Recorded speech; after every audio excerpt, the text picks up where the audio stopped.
Welcome to A1R Psychic Radio here on Moonstruck TV with Amanda Hall, Psychic, all the way from the Gold Coast. What an interesting week it's been around the world, but we won't go into that.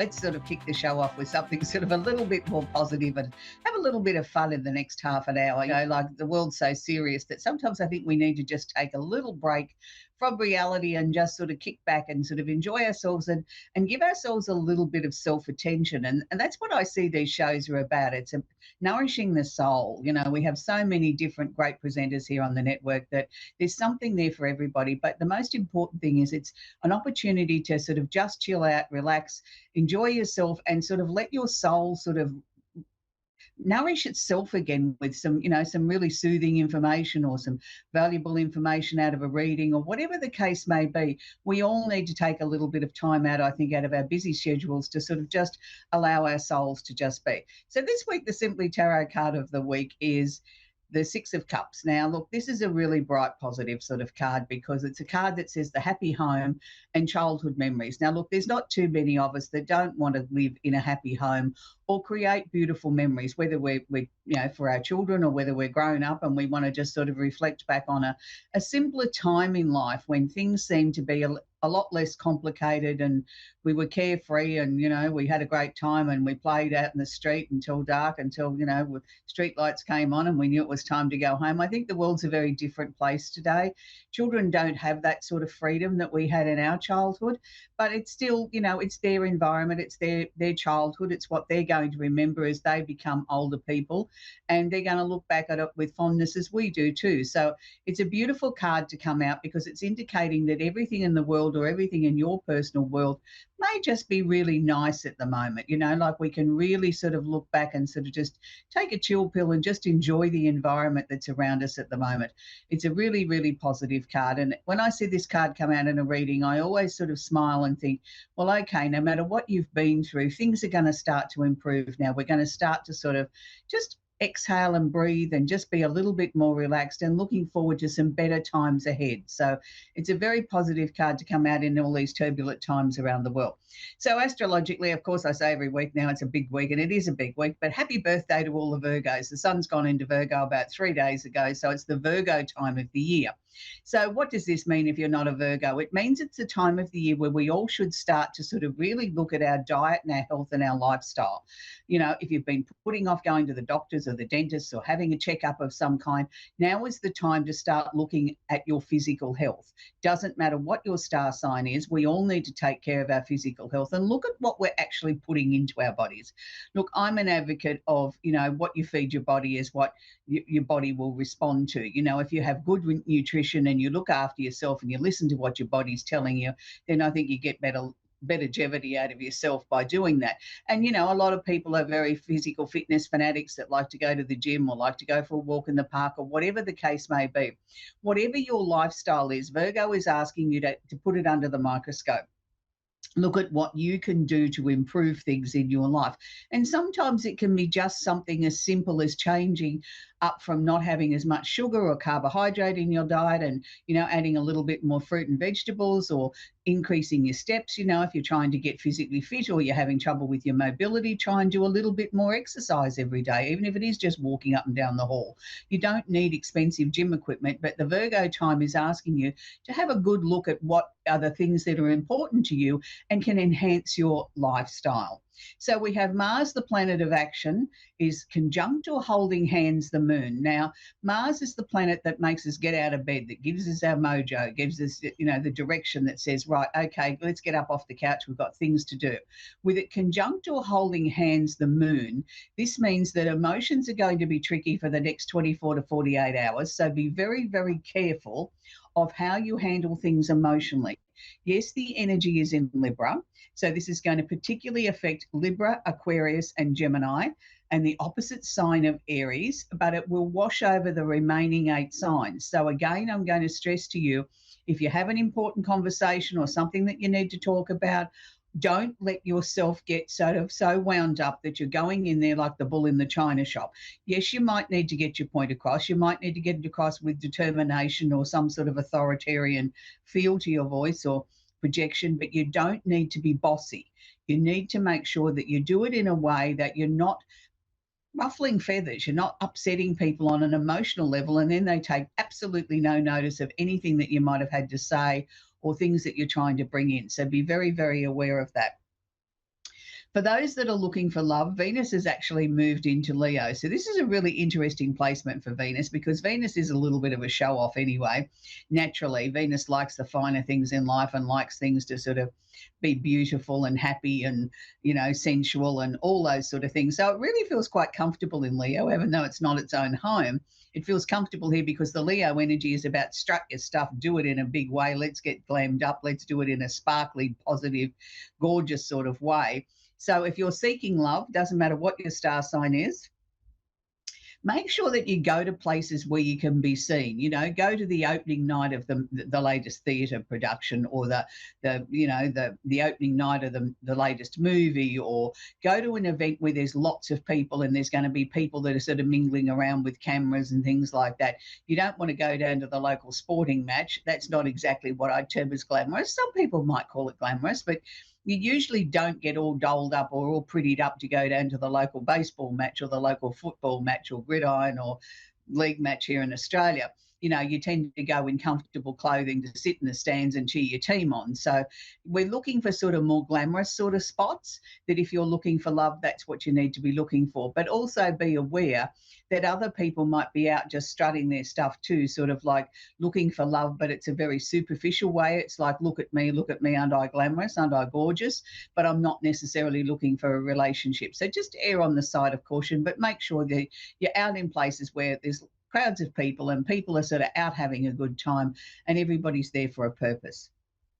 We have Jupiter, the planet of opportunity and expansion, has moved into Cancer. Now, look, my inbox has been full over the last few weeks for Cancerians sort of asking me what on earth's going on. I feel so uncomfortable. Nothing seems to be going right.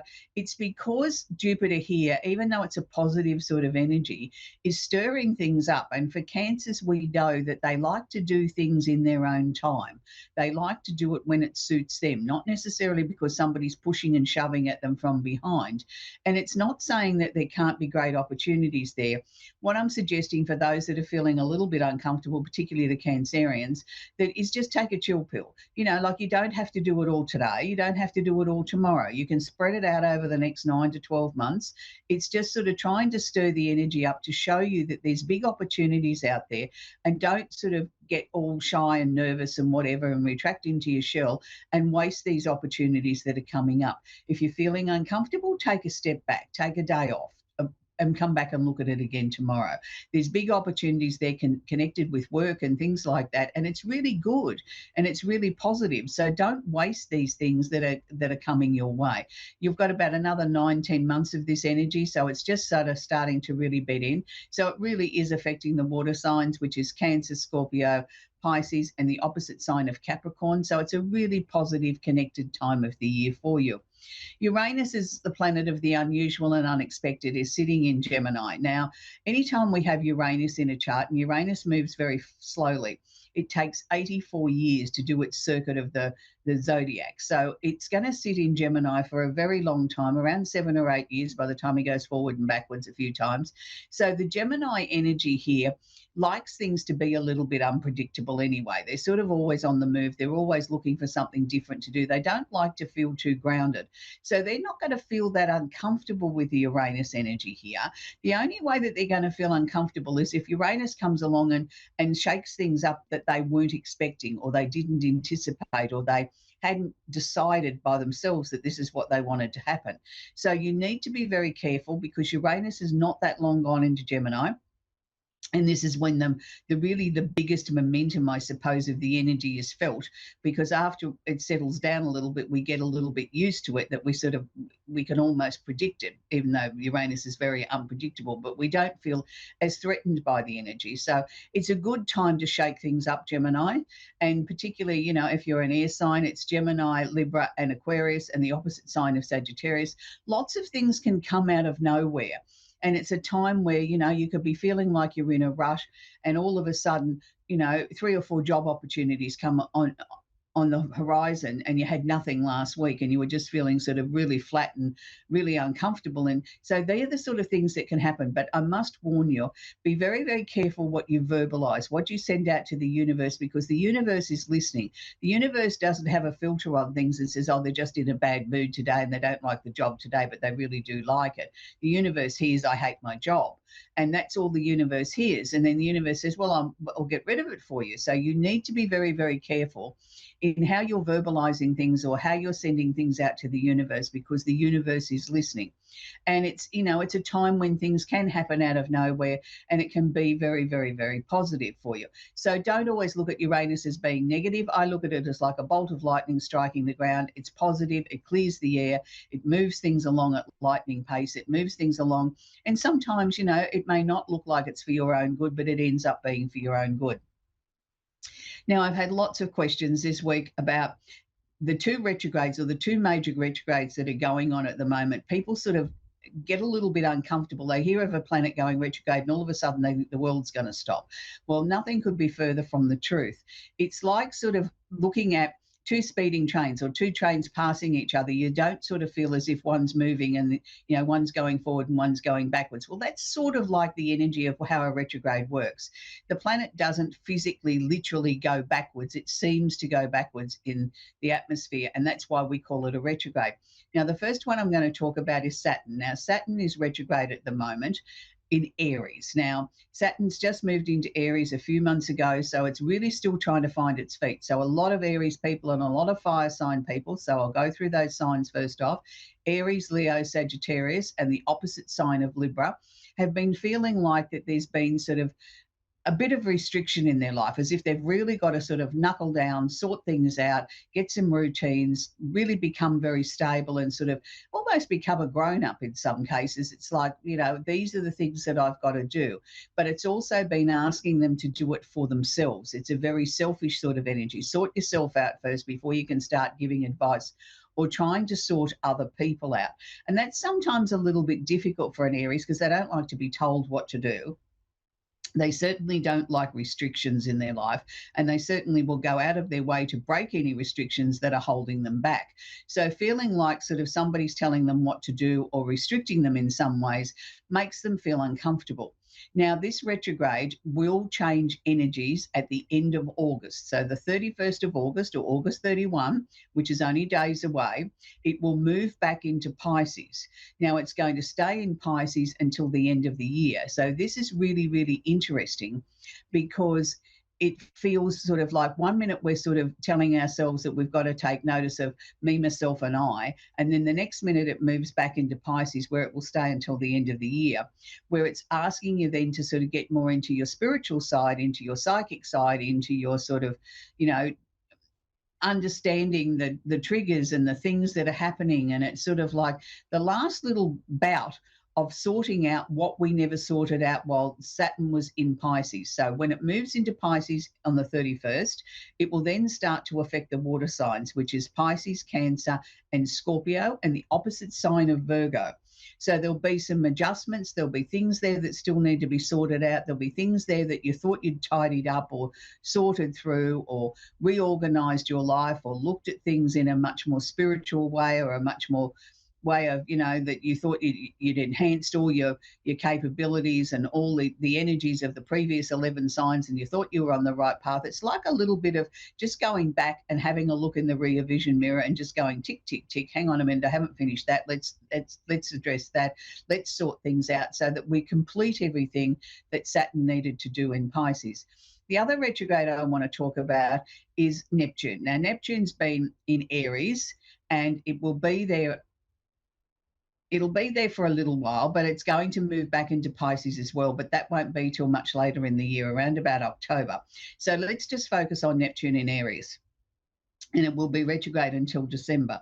Neptune in Aries is asking us to sort of really look at the things that we value. Neptune can be a little bit of an illusion or delusion planet. It's not necessarily deluding us. Sometimes it can be. but it's also about asking you to reorganize the way that you look at the world. Don't look at everything through fairy floss pink eyes. Look at things through reality. Sometimes the reality is sometimes people aren't that nice, or sometimes we need to make changes that we know is going to hurt or upset somebody else, but there's no other way around it. It's like this is what's got to happen. It's like tough love. We've got to dish it out because this is the way we're going to get the results in the longer term, which will be much more beneficial to everyone. So when a planet goes retrograde, it seems like the energy sort of wanes a little bit. It doesn't actually. In my opinion, it intensifies. So with Neptune here, it's asking you to go into your soul, and particularly if you're an Aries, Sagittarius, or Leo, or the opposite sign of Libra, it's washing over all the other 8 signs, I must say, for both of these retrogrades. But it's asking you to look at what it is that you're responsible for. What is it that you can do that can change the world? It's really, really important that you start to look at things in a very, very different way. That, you can't always be selfish and self-absorbed. Sometimes we've got to put ourselves in the position of someone else. So I hope that you've enjoyed that segment on the astrology, and particularly on the retrogrades, because there's a lot there to unpack. You might need to go back and watch the show again to sort of get the full value out of that. Anyway, we're going to talk with Veronica in Oronville. I won't even try and pronounce it, in Michigan. Are you there, Veronica? Ortonville. Hello. Wonderful. Hi, sweetie. How can I help you? Do you have a question I can answer? Oh, I guess I'm kind of going through a lot of stuff this year in my life, and my home life, and with my well-being, and so I feel like I'm kind of in a holding pattern, or I just maybe need to kind of go with the flow with everything that's swirling around me. Yeah, that's probably one way of looking at it, Veronica. Look, I'm sorry that you've been going through so much, but what sort of stands out to me is, on an energetic level here, is it's like I feel soul tired. It's like I feel exhausted on every level. And it's like you've done so much over a long period of time for everybody else. And it's like, where's the couch? I just want to sit down and do nothing. Yes, and it's like absolutely. You almost don't allow yourself to do that, though. It's like, because you're so used to running and doing and being busy and all the time, to sort of allow yourself to sit down and say, I can have 5 minutes, is almost so foreign to you that it's almost like, well, I really can't afford to do that. I should be doing this, or I should be doing that. And it's like, no, I want to say to you, we need to be able to do this, because if you don't start to do this, sweetie, you are going to start to find that physical health will start to not function the way that it should, or that you want it to, because everything is running on fumes. We can't keep running on fumes. And it's hard when you've always been a doer and you've always given and helped everybody else, to put yourself at the front of the queue. But this is what you're being asked to do, is put yourself at the front of the queue. If there's something left over, or some energy or some time left over, then we can look at someone else.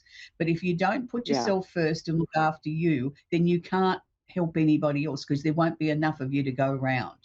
And it's interesting, because I feel that there's a lot of psychic energy around you, and it's like that too is just sort of like it's running on fumes. It's like I don't even get, the gut feelings that I used to get, or, the knowing of something. It's like, oh, okay, I've got to make a decision. And it's like that takes every bit of your energy, because there's nothing left. And I understand what you're going through.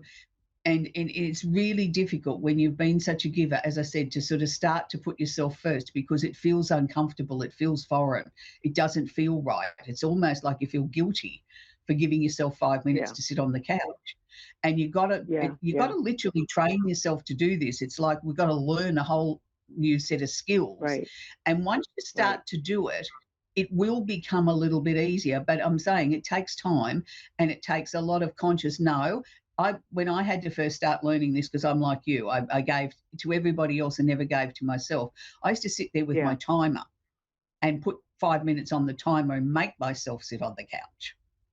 Yeah, there you go. And then when it went off, I get up and I go and do whatever again. And I learned to do that, because it was forcing me to do something that wasn't natural to me. And once you start to do that, you'll find then that other answers will come. You will start to get your intuition back.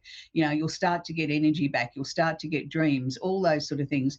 And, they're showing it to me as being urgent, Veronica, that you haven't got much time, because 2026 is going to be a year of action again. And I want to see you back to your maximum again, that you can go and enjoy life and, have everything come towards you and get out of bed of a morning where you've got energy.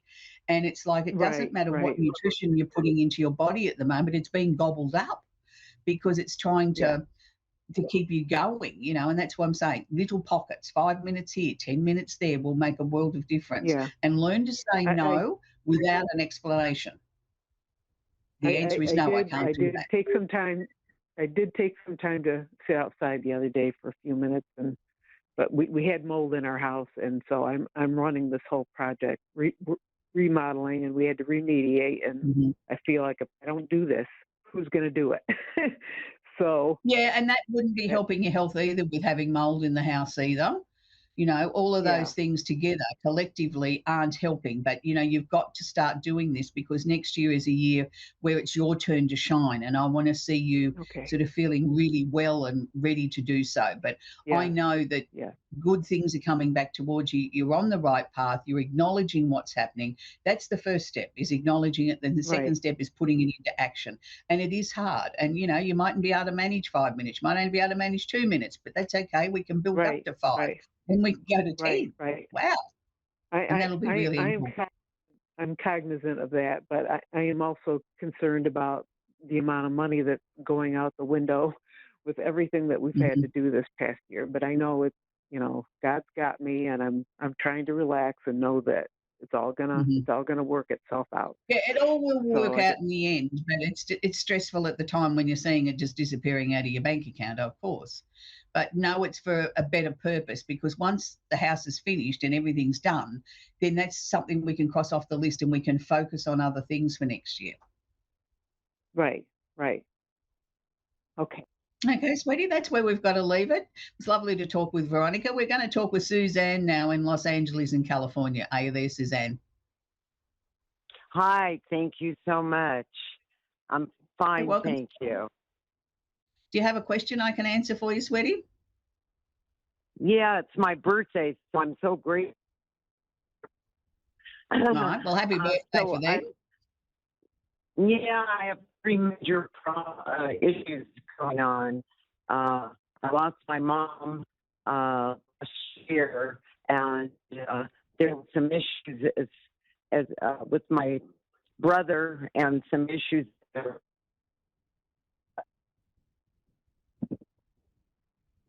were taken out that were missing. Right.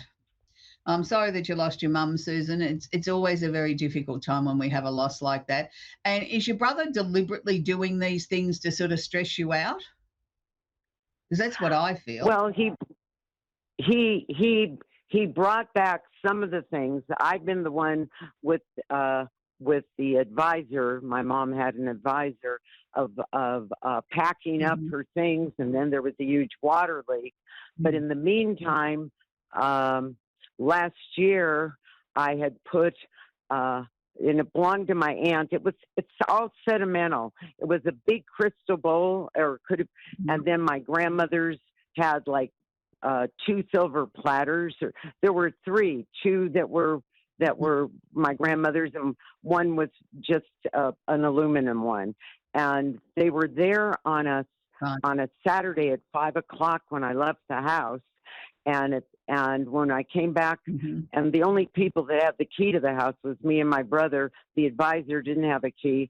I met him back there, and the advisor sent me into the back bedroom to check out, to see, to pack some of my mother's, personal belonging, clothes and whatso.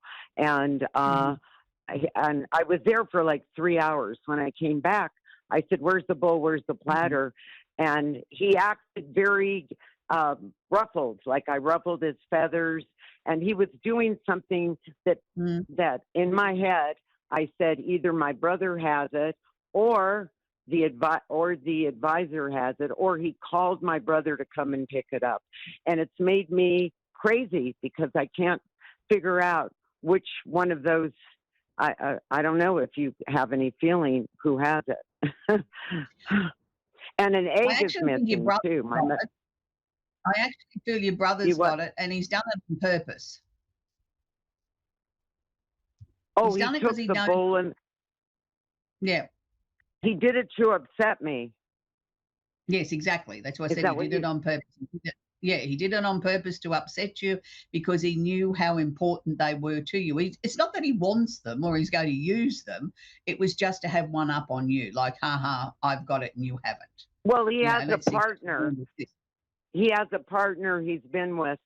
My brother's a senior. He's in his 70s, mid 70s. And well, I'm a senior too, but he has a partner that's 87 and she has a very huge family.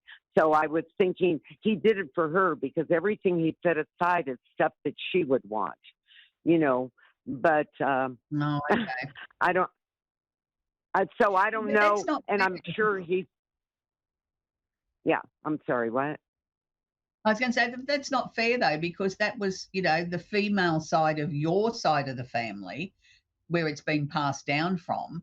So it should have then technically gone to you, not him. Yeah, no, I understand. I don't know. We're arguing over a piano that my mother wanted my daughter to have, and Right. and he said he wants it for sentimental reasons. Mhm. He had no reason. He didn't have a great relationship with my mother. I was like her main main caregiver Mhm. besides the caregiver that she had that. Right. So it was, it's hard because there was negligence involved with her.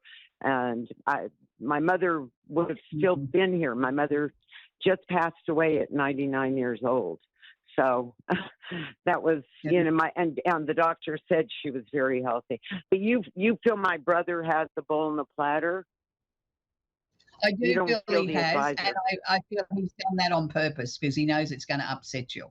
Whether he's given it to his partner and she's distributed it to someone else in the family, I don't feel so. I feel he's got it in a cupboard, locked away, that packed up so nobody can see it. And I feel it's sort of like, well, I've got that and you can't have it. It's very childish because he knows it's important to you. He's just going out of his way to try and aggravate you. Look, I think things will sort themselves out. I do actually think your daughter will end up with the piano because I don't think he's got anywhere to put it. So that's a good thing. But you will get those things No, back. he wants me to bid on the piano that my mother wanted to give to my daughter. The piano's like 40 years old. It's not 50 years. Yeah. It's. But I the do think age your is daughter will missing end up with too. But I do think the things are going to come back. Unfortunately, Suzanne, that's where I've got to leave it. We've come to the end of the show, but I wish you well with this. It's always interesting when you've got family issues with, wills and things like that. It's a very complicated matter, and it's something that really brings out the worst in people as well as the best in some cases. But anyway, we're going to leave that topic alone now. I'm going to leave you with the song of the week, and this is a very old song and a very, very beautiful song, and it's just one of those songs that makes your heart sing and takes you back to a simpler time in life when things were less complicated and maybe they were better when we look backwards than what they are today. So I'm talking about the one and only Barbra Streisand and The Way We Were. What a beautiful movie that was with Robert Redford. It's one of my favourites. I could go back and watch it any time. So enjoy The Way We Were with Barbra Streisand. Until next week, bye for now.